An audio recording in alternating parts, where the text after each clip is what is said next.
ஒரு பைசா தொட மாட்டான். எனக்கு அது அவசியமே இல்ல. புரிஞ்சுங்களா உங்களுக்கு? எனக்கு அதை தொட வேண்டிய அவசியமே இல்ல.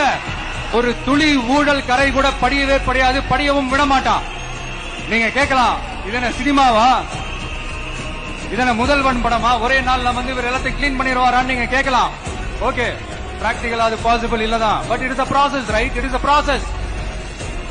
இப்படி எதுக்குமே ஆசைப்படாத ஒருத்தன் அரசியலுக்கு வர்றான் அப்படின்னா, அவன் கண்ணு முன்னாடி ஏதாவது ஒரு தப்பு நடக்குது அப்படின்னா, அவன் கண்ணு முன்னாடி ஏதாவது இந்த மாதிரி ஒரு ஊழல் நடக்குது அப்படின்னா, அதை பார்த்துக்கிட்டு அவன் சும்மா இருப்பான்னு நினைக்கிறீங்க?